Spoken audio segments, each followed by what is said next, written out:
Perfect. Good to see everyone. Let me get my waiting room back because we have some more people in the waiting room.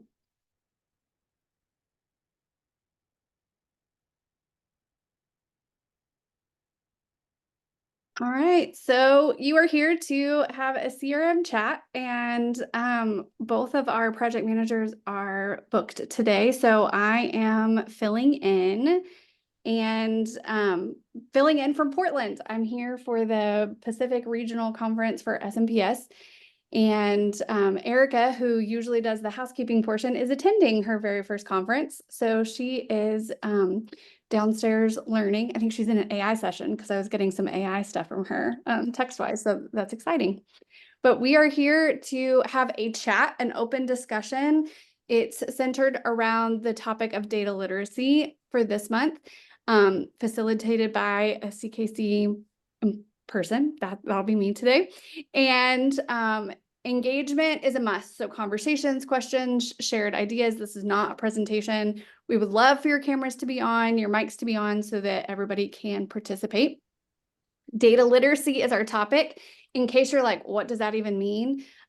We do have an article and a webinar recap. If you wanted to click those in the chat window, if you are late admitted and you don't see anything in the chat window, let me know and I can repost those in chat because I'm not sure if I post before you're here, if they show up or not.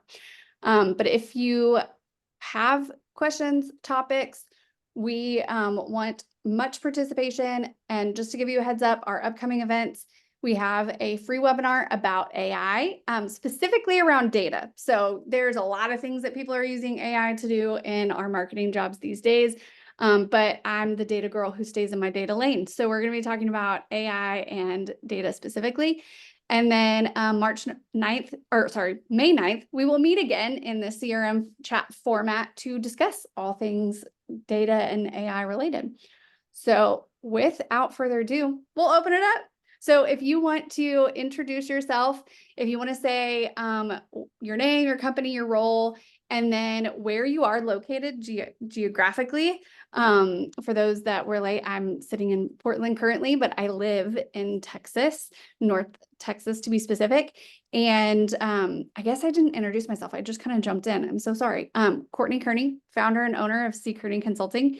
And then if you want to round out your introduction with like, what does like your data literacy journey look like? Like, are you at the beginning and you're like, I'm just learning to read data, learning to play with it? Or if you're like, I love data and this is fantastic. We welcome everyone wherever you're at in your journey. So I will kind of go, the screen is jumping around. I should grab a piece of paper.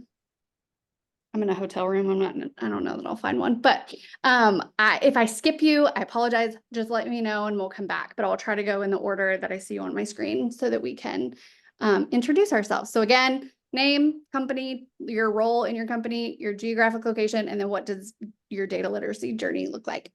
All right, we will start with Karen. Hi, sorry I'm eating. I'll put my camera back on when I'm done with my potato chips, but I oversee our data analytics team at HIT Contracting, which is a general contractor headquartered in Washington, D.C. area. We are very new to data, so I'm an ex-marketer and learning how to do it, so that's why I'm here. I don't fully grasp data literacy yet. Welcome and enjoy your potato chips. Thank you. Amanda. Hello, I'm Amanda Shanks, and I am located in Austin, Texas. Courtney, I actually saw you at the Southern Regional Conference recently. Yeah.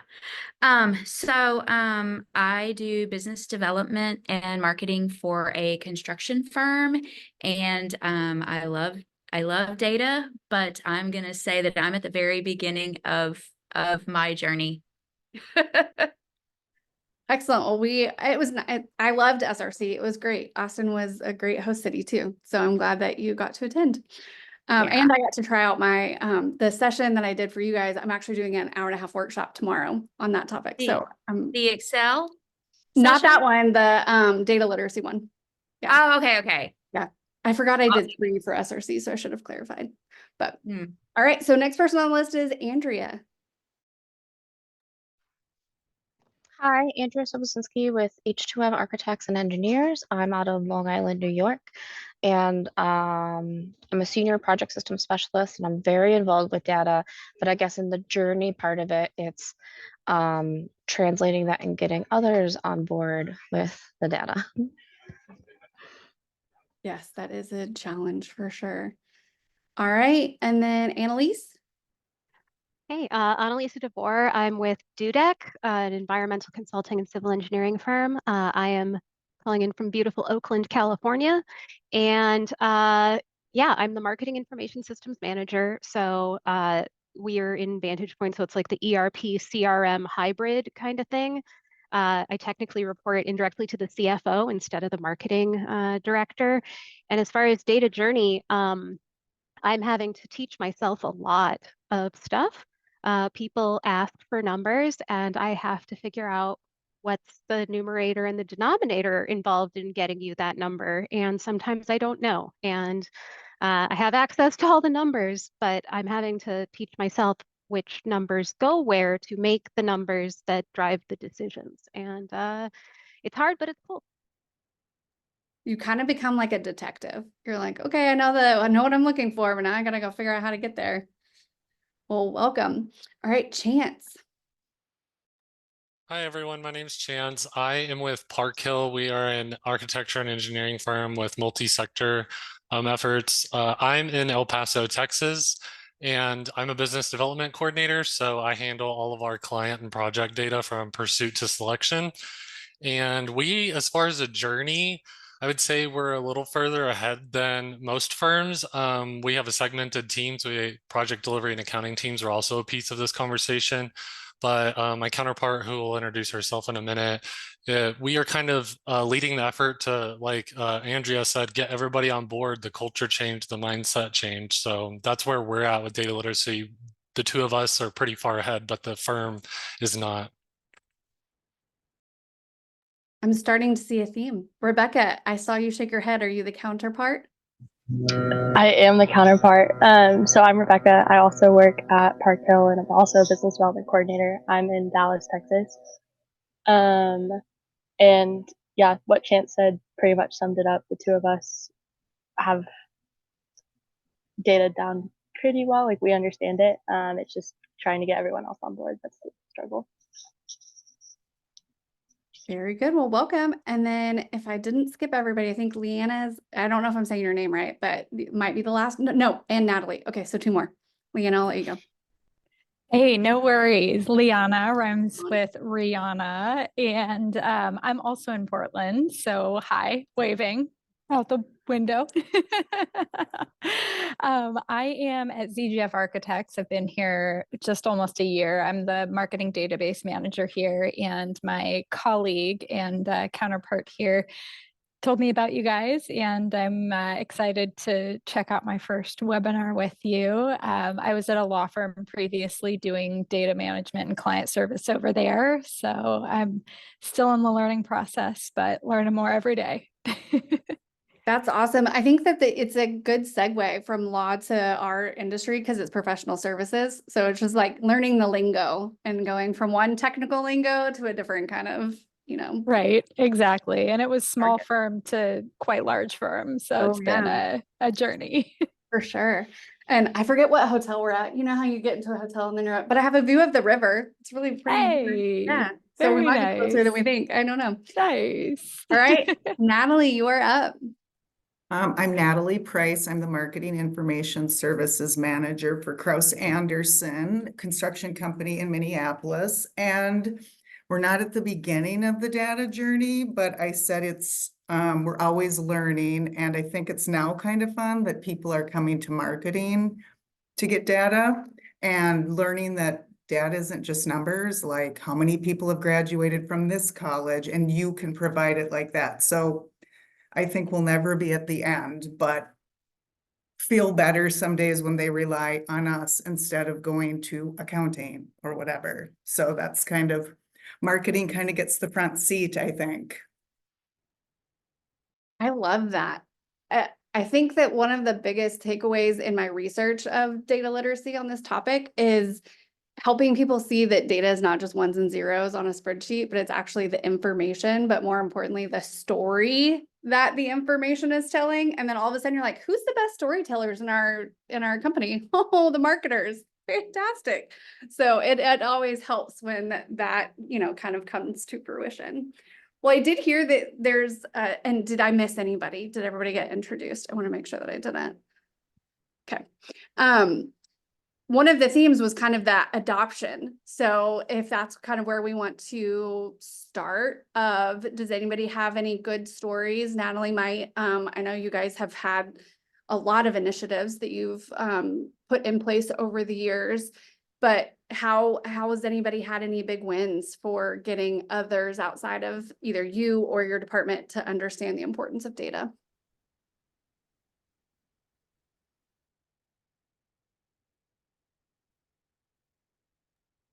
Well, I think on our end, it became when all the opportunities is what made up what our sales forecasts were. So if you don't have it in there, it doesn't count and we can't track it. So, I mean, when that starts dictating and driving sales and revenue and stuff, that kind of was the game changer maybe for us, when it wasn't like, oh, you're just putting in opportunities and who cares? That's kind of, I think, when that changed. I'd agree with that actually. Where I've seen a lot of success now, I've only been with my firm 10 months, but I have worked with CRM data for the better part of 8 or 9 years now. And where I've seen a lot of success in the firm I'm at now is that when you can really get them to connect to the why, like it's not just to collect data, right? It's like these are the decisions that are being informed by this data. They seem to change their mind almost instantly, it seems like. The challenge has been reaching every person in the firm to have that conversation. I feel like some of the biggest successes come when you figure out how to make it concrete that this isn't marketing data, this is firm data. So like we track sub-consultants, like marketing tracks the sub-consultants that we propose with, and we have our own internal notes, like the sub is really easy to work with. They sent us their quals and their resumes really fast. It was great for marketing. But we also need to track sub-consultant stuff for other things. Legal needs to track sub-consultants, accounting needs to track sub-consultants. And we're figuring out a way that we can let them just borrow our homework. It's like we proposed this team and now they have that list when we win the contract. So they don't have to make a new list by digging into our proposal. And now everybody's a little bit more on board with keeping track of the sub-consultants for letter proposals that maybe didn't involve marketing as much, because it's not to denigrate ourselves, but like it's just a marketing problem. Well, now that we've made it clear that it is a project delivery and accounting and legal and marketing problem, we've gotten more buy-in.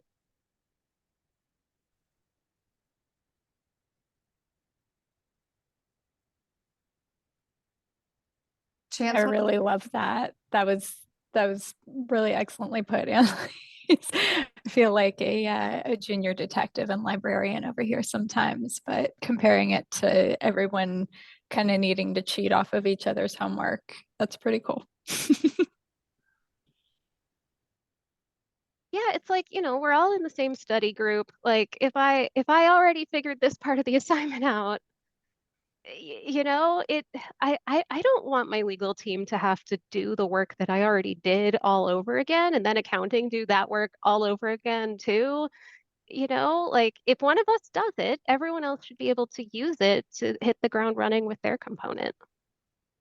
operations would love that because it means you're not spending money to do the same thing again from a different angle, from a different department, for sure. And then you store it all in one place so that the next time you're showing that qual, you're not going to the project manager again. Yeah. Yes, for sure. So I am curious if anybody, part of what I heard you say, Chance, was like the ability to get it firm-wide, not just like in individual conversations or those like individual wins. Has anybody had success making it go like the concept or, hey, this is the information that we have, or this is what we need you to adopt going firm-wide? I have in pieces. So like some of it is very successful and some of it is very not. Firm-wide, I think everyone's come to a good point where they know this is the home of licenses and certifications, and they know how to do query it and to build the different searches. We are also putting most of our opportunities in there. It's other pieces of data to actually report on it, where they're actually using this as their decision-making tool and their KPI tracking. A lot of people still like to somehow put this in their own spreadsheets and do their own thing. But so I'm very successful in some areas. In other areas, it's just they're very happy in their little world.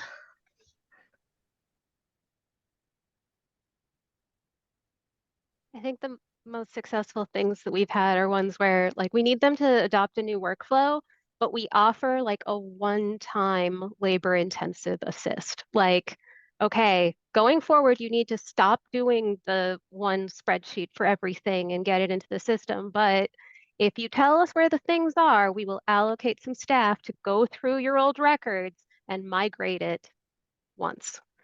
And just once. And An then olive you guys, branch. Yeah. well, you guys are starting from a clean, place. You're not having to deal with this huge cleanup.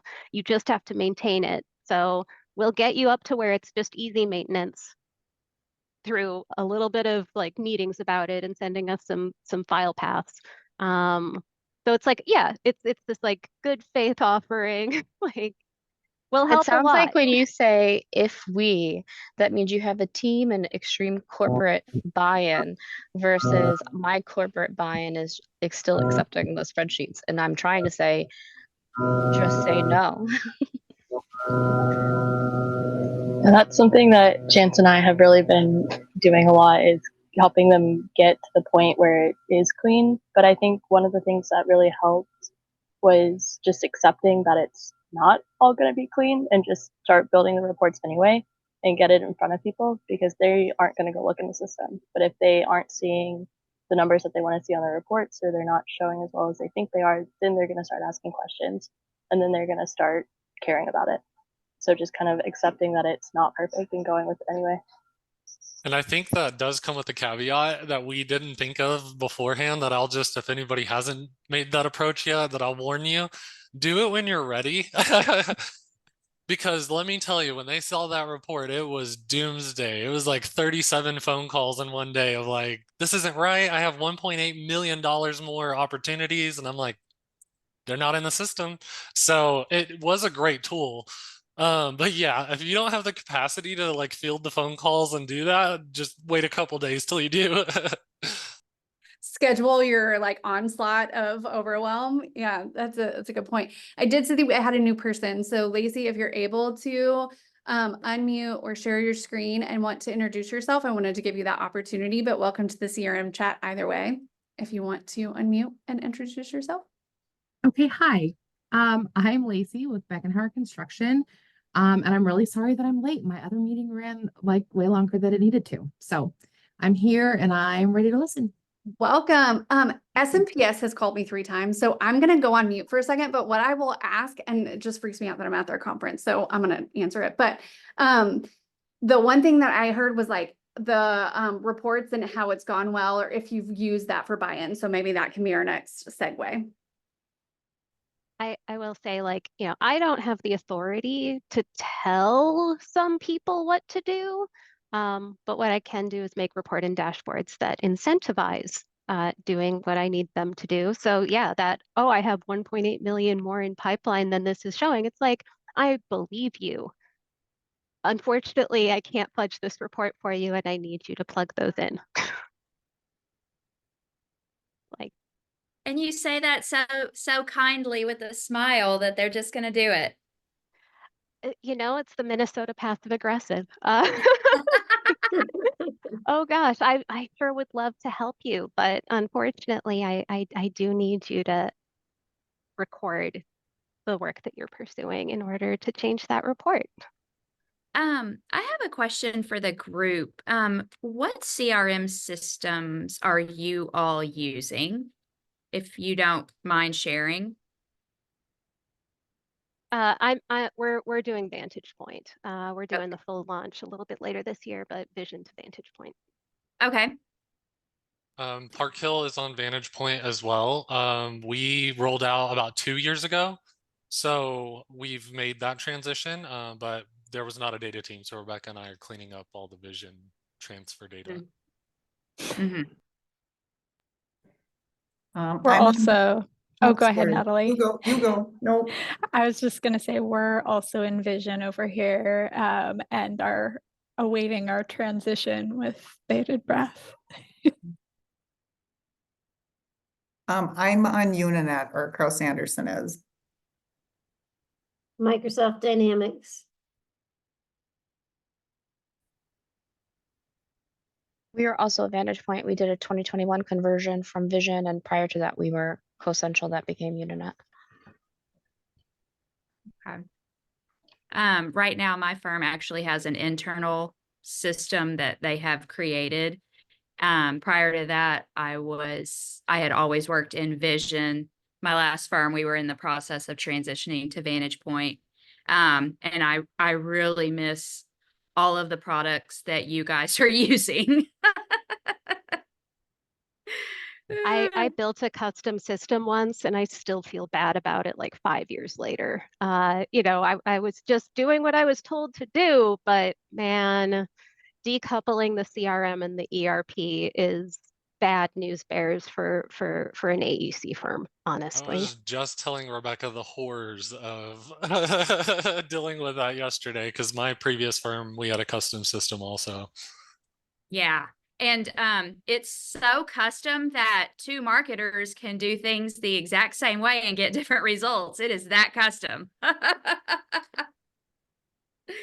So When I first started here, they had ACT, and that's exactly how I felt about ACT. Is like people could run things that look the same but get totally different results. And we switched to Nutshell, which was not meant for AEC. It wasn't like built that way, but we've customized it enough that it works for us. I don't know about how well, but Thank Did you. your homegrown or your siloed, Amanda, does it talk to the ERP or is it completely separate? I'm gonna say it's separate. Nothing talks to anything. Okay.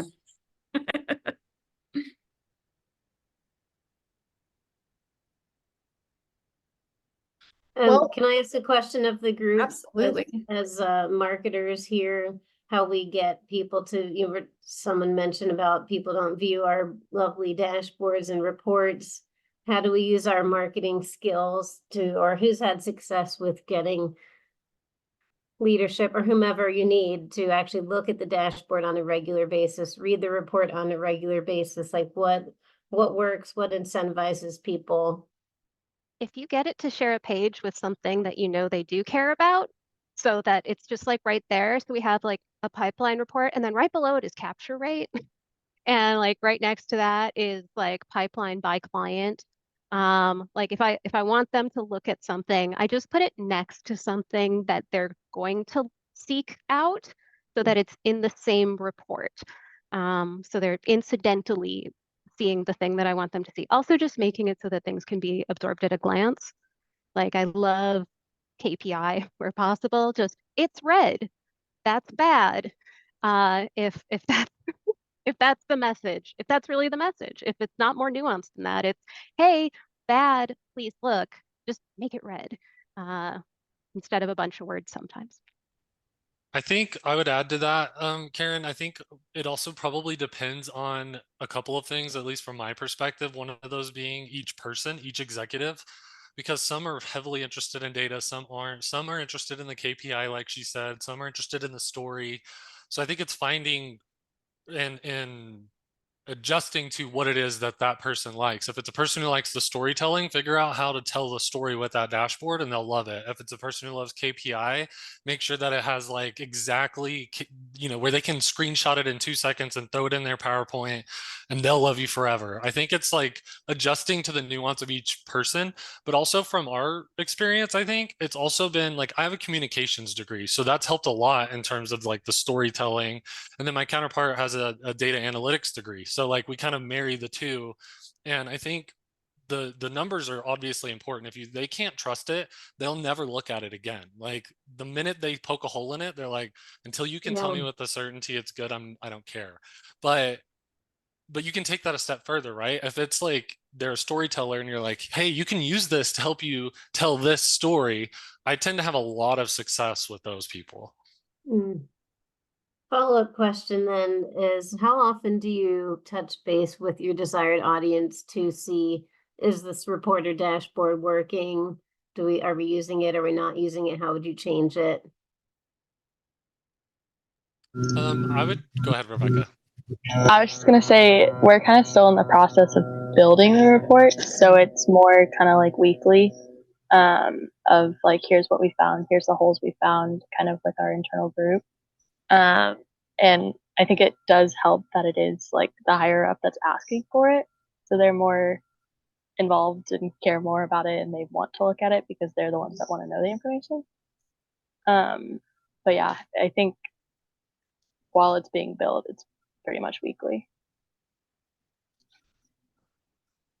We're open to people asking for bespoke stuff, and if it's really awesome, we might ask other people, hey, do you like this? And then roll it out more broadly. Because some of our staff love getting real nerdy with this. And if they want to do the thinky part,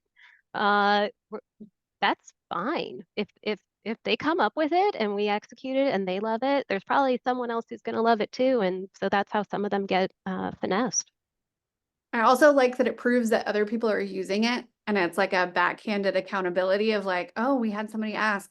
When I was a CRM database manager, I might have had fictional people who asked me things, and then I shared like, oh my gosh, look at this really cool dashboard that someone asked me to build. And I was like, please don't ask me who, because it's a fictitious person. That's who asked me. But it worked, because then they were like, oh, well, if it was tweaked for this, then, because the other part is, it's really hard for people to start with a blank page of anything, right? Like a blank page to write a blog article or, answer an RFP question or anything. But if you give them something to edit, oh, everybody get out your red pen. Like, here comes the feedback. So just getting them started, I think, is another thing where you're like, yeah, this is a really cool starting point. Tell me what you don't like and I'll help you fix it. I do also have a list of like kind of favorite specific staffers to bounce things off of. And they're like archetypes in a way. Like there's the technophobic person who's lovely to work with, but is freaked out by clicking a lot of buttons. And so reviewing my training documents to make sure that they're easy to follow, that is one individual that I extra value that peer review, because if anyone's going to freak out, it's going to be that person, and she'll be honest with me. So it's great. The person who checks accounting's numbers every time accounting puts out a report, I love asking that person to look at my reports, because huge mind for numbers, enjoys doing that, will tell me when I'm wrong. I guess it's people who will tell me when I'm wrong, who feel comfortable telling me when I'm wrong. I have like those sort of teacher's pet who like I do call out before I float things out to the larger key users or stakeholders. We have an internal list also, and we call them CRM power users. And we kind of rub the, grease the wheels a little bit with telling them, you're a power user, and they kind of like wear that as a badge of honor. So that's helped us a lot. We used to call them FOMs, friends of marketing, like our internal FOM list. Yeah.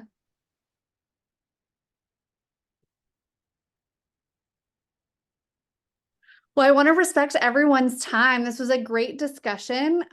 You will receive a follow-up for a questionnaire as to what you want to see future topics on, any of that. So feel free to fill that out. Like I said, our next chat will be about data and AI. Hopefully you guys have started poking around. If not, attend the webinar next month, because I have geeked out on the topic. And I know a lot of people have asked me like, hey, do I have to have bought in and paying for AI to get use out of it? I just did a video and I was behind the scenes and I didn't realize this was a saying of mine. Natalie, you might have heard me say it over the years, but I was like, oh, I'm in a pickle. And I didn't know that that was a phrase of mine, but the pickle that I'm in is that we're at an exponential rate of growth right now with AI. And so if you are in a free version, I think I'm going to have to split my presentation into like, if you're only free, or if you're only accessing free AI at this point, this is where we're at. And it's plateaued at this point, at this moment. But if you're willing to pay $20 a month and engage with AI, this is exponentially where you're going to be at. So I think that that's going to kind of be how this presentation gets split. So either way, even if you are paying and playing really heavily right now, I think there could be some bits in the free version that we'll talk about. But I also think that there's like some foundational groundwork that has to get laid in the conversation of AI. But all that to say, I forget who was at SRC that I did do the AI, and so much has already changed since that presentation. Yeah, Amanda. I was like, even on stage, I was like, this is gonna change tomorrow. And sure enough, things Well, and that's what Kristen Kotz kept saying. Like, as I'm speaking right now, this presentation is already out of date. And guys, I woke up this morning and this is bad. This is AI and I'm not respecting your time anymore. I will end it after the statement. Guys, AI, open AI, the one that we all have interacted with probably the most, ChatGPT. OpenAI now has a body. It can't, like, there is now a robot that has OpenAI in its being, whatever you want to call this robot. And I watched it like hand someone food and sort trash and do dishes, and I was like, this is happening so fast. So every day. So who knows what will happen by the time we get to April when I have to do this presentation. So it's just crazy. But Yeah, do it the night before. no. Yeah, this is Terminator stuff. I just My husband. Well, we have an AI guru who was able to feed it all of our branding and style guidelines, and so we call it the Park Hill GPT, and you can have it right in your marketing team's voice. Even, I mean, Yeah. it's nuts. but enabling it to physically build more computers, I guess, is what I'm concerned about. Where is the line? The line, yes, exactly. And I hope that they have continued to watch that line. But and anyway, yeah, I send my husband, he works at the hospital, so he starts his day earlier than me, and he's like, I'm in the middle of surgery. Stop sending me stuff about the new AI. And I'm like, did you see Elon Musk? And he's like, Courtney, stop right now. So it is a daily situation of like, what has happened the night before? It makes it all change. But that was crazy to watch the robot. If you haven't seen it yet, it's all over Twitter. So definitely go check that out. But it is the thing that freaks me out the most is in the pause mode, or like chill, whatever you want to call it. Like while he's listening, see, I already gave it a pronoun. While he's listening, it stands like this with its palms like ready. And I'm like, can it stand like this? This feels more open. This is like it's ready to attack me. Yeah. Like I feel as though like I kept watching its hands and I was like, it's making me nervous. Like just switch the position. This feels more welcoming. But yeah, that's in the back of my mind too, of like, oh, I'm watching you. I got my eyes on you. Not that I can stop you, but I've got my eyes on you. To use Zoomer language, like it's giving Skynet. It's giving Skynet. Like It's giving pause. That's what I would like to say. But anyway, it was super fun to spend the last 30 minutes with you guys. Thank you for your time. Hopefully this was beneficial. And I will see you on next month's webinar. Maybe run into you on the streets here in Portland. And then after that, the CRM chat on AI. So we can geek out even more about giving sentient beings power. Let's see where this goes. Have a good one. Thank you. Thank you. Bye-bye. Bye.